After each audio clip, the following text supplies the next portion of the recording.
Hello बच्चों, आज हम अपने कल के क्रम को बढ़ाते कक्षा 7 के महान व्यक्तित्व की अगली कहानी सुनाने जा रही हूँ। अगली कहानी है वैदिक कालीन नारियां। उनमें गार्गी की कहानी सुनाती हूँ। गार्गी प्राचीन काल से ही हमारे देश में ऐसी महान नारियां जन्म लेती रही हैं जिन्होंने अपने ज्ञान से यह बता दिया कि अगर बालिकाओं को शिक्षा का मौका दिया जाए तो वे पुरुषों से किसी भी प्रकार से कम नहीं साबित होंगी। वैदिक काल में ऐसी ही एक ज्ञानवती महिला हुई जिनका नाम था गार्गी, और क्योंकि उनका गोत्र गार्गी था तो गार्गी गोत्र में जन्म लेने के कारण ही उनका नाम गार्गी पड़ा। गार्गी अत्यंत ही बहुत ही शिक्षित और विदुषी महिला थी। एक बार राजा जनक ने यज्ञ किया, उसमें देश भर के प्रकांड विद्वान उपस्थित हुए। बहुत देश भर के जितने भी विद्वान थे वो वहां बहुत अधिक संख्या में उपस्थित हुए, और राजा जनक के मन में यह इच्छा जागृत हो गई उन विद्वानों को देख करके कि मैं ये पता लगाऊं कि जो भी विद्वान यहाँ आए हैं यह पता लगाया जाए कि इनमें सर्वश्रेष्ठ विद्वान कौन है। तो इसके लिए उन्होंने क्या करा कि अपनी गौशाला की 1000 गायों के सींगों में 10-10 तोला सोना बंधवा दिया और घोषणा की कि जो सर्वश्रेष्ठ विद्वान है वो इन गायों को ले जाए।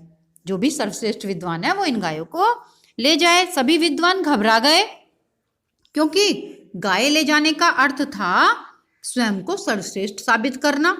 भाई गाय अगर ले जाएंगे, गाय वही तो ले जाएगा जो सर्वश्रेष्ठ होगा, और सर्वश्रेष्ठ जो साबित हो जाएगा वही गाय ले जा सकता है। इस वजह से कोई भी विद्वान गाय ले जाने के लिए आगे नहीं आया। जब कोई भी विद्वान गाय ले जाने के लिए आगे नहीं आया तो याज्ञवल्क्य जी ने अपने शिष्यों से कहा कि उठो और गाय को ले चलो।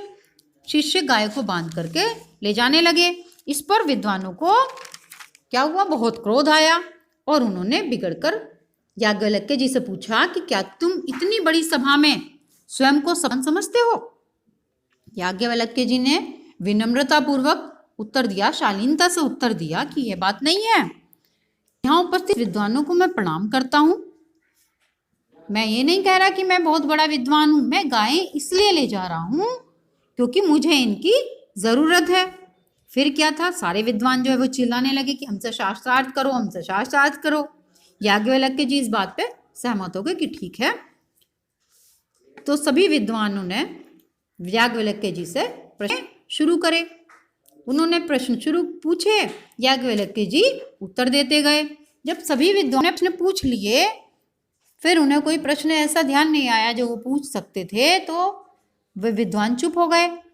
तो अब अंत में क्या हुआ कि गार्गी ने कहा, राजन आज्ञा हो। जनक जी से आज्ञा ली कि अगर आज्ञा हो तो क्या मैं भी प्रश्न पूछ सकती हूँ? तो राजा जनक ने आज्ञा दे दी गार्गी को। तो गार्गी ने याज्ञवल्क्य जी से प्रश्न पूछना शुरू कर दिया। गार्गी के प्रश्न कैसे थे? अत्यंत पैने और गहन अध्ययन पर आधारित थे। प्रश्नों को सुनकर विद्वानों की मंडली मन ही मन गार्गी के ज्ञान की सराहना करने लगी। मुंह खोल करके तो उन्होंने प्रशंसा नहीं करी गार्गी की, लेकिन क्या हुआ कि उन्होंने मन ही मन उसके गार्गी के ज्ञान की प्रशंसा करने लगे। अंत में एक प्रश्न ऐसा आया जिस पर याज्ञवल्क्य जी रुक गए, चुप हो गए वो, और उत्तर नहीं दे सके। किंतु गार्गी बहुत विद्वान थी, है ना, और वो नहीं चाहती थी कि ऐसे विद्वान का अनादर हो, अपमान हो, वो भी याज्ञवल्क्य जैसे विद्वान का। तो इसलिए उन्होंने भरी सभा में वो खड़ी हो गई और उन्होंने कहा कि इस सभा में याज्ञवल्क्य जी से बड़ा विद्वान कोई नहीं है, इन्हें कोई नहीं हरा सकता। सारी सभा गार्गी की विद्वता और उदारता की कंठ से प्रशंसा करने लगी।